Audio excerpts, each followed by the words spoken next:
امام ابن عبد البر رحمہ اللہ نے رسول اللہ صلی اللہ علیہ وسلم کی اس حدیث کو بیان کر کے، حدیث تو مذکور تھی موطا میں، اس سے فائدہ بیان کرنے کے بعد اپنی سند سے ایک واقعہ نقل کی ہے، اور یہ واقعہ امام ابن جریر الطبری رحمہ اللہ نے اپنی تفسیر میں بھی ذکر کی، اس آیت کریمہ کی تفسیر میں۔ واقعہ کس کا ہے؟ دنیا کی جلیل القدر شخصیت امام معمر ابن راشد الازدی رحمہ اللہ، 156 ہجری سنہ وفات ہے آپ کا، ان کا واقعہ انہوں نے ذکر کیا ہے اپنی سند سے، اور امام طبری بھی اپنی سند سے، عبد الرزاق صنعانی سے۔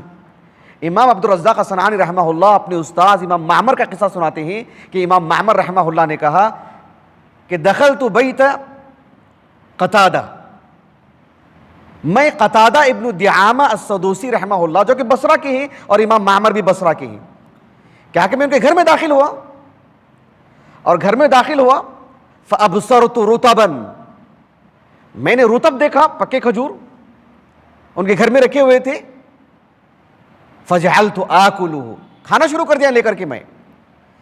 امام قتادہ ابن دعامہ السدوسی رحمہ اللہ نے دیکھا اور کہا کہ ما ھذا، کیا کر رہے ہو یہ؟ کہا کہ ابصرت رطبا فی بیتک فاکلت، آپ کے گھر میں یہ رطب تھے، پکے کھجور تھے، بس میں نے لے کے کھا لیا، یہی کیا میں نے۔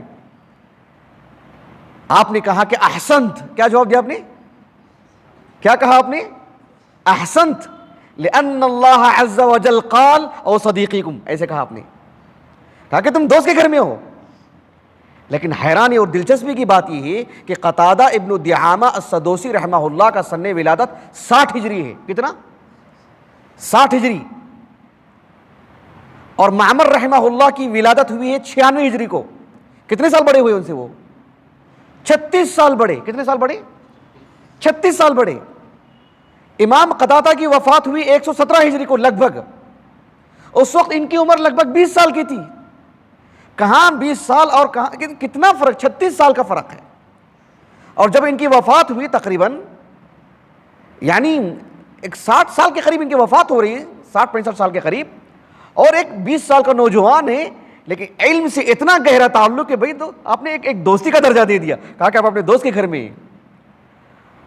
ایک ہی محلے کے تھے دونوں، بصرہ کے تھے، ایک محلے کے تھے، تعلق خوب تھا، اور ان کے استاذ بھی ہیں، قتادہ استاذ ہیں اور وہ معمر شاگرد ہیں، اور دنیا کے دونوں جلیل القدر علماء ہیں۔ لیکن دلچسپی کے بعد ایک اور بات بتا رہا ہوں میں آپ کو، قتادہ رحمہ اللہ کو نے ان کو جب کھا رہے تھے تو پوچھا نا کہ ما ھذا، پوچھا نہیں پوچھا؟ پوچھا اس لیے کہ ان کو پتہ نہیں تھا کہ قتادہ رحمہ اللہ کو وہ کر کیا رہے ہیں، اس لیے کہ امام قتادہ رحمہ اللہ اعمى، وہ نابینا ہیں، وہ دیکھا ہوگا کہ کچھ آوازیں آ رہی، کچھ ہو رہا ہے، کہا کہ ما ھذا، کہا کہ ابصرت رطبا فی بیتک فاکلت، آپ کے گھر میں جو کھجور تھی نا رطب، وہ بس میں کھا رہا ہوں۔ اچھا ایسا ہے؟ احسنت لأن اللہ سبحانہ وتعالی قال او صدیقکم، ایسے نابینا تھی، ان کو پتہ نہیں کہ کیا ہو رہا ہے، اتنا گہرا تعلق۔ تو اللہ رب العالمین نے دوستی کا جو مقام بیان کی ہے، سبحان اللہ، اس سے بہتر اس سے بہتر مطلب بے تکلفی کون بیان کر سکتا ہے بتائیے؟ اسی لیے جو ہے مطلب بعض اہل علم نے کہا کہ اللہ رب العالمین نے اس آیت میں ماں باپ کے ساتھ دوست کو بھی بیان کیا ہے، اتنا بڑا مقام دیا اللہ رب العالمین نے، سبحان اللہ۔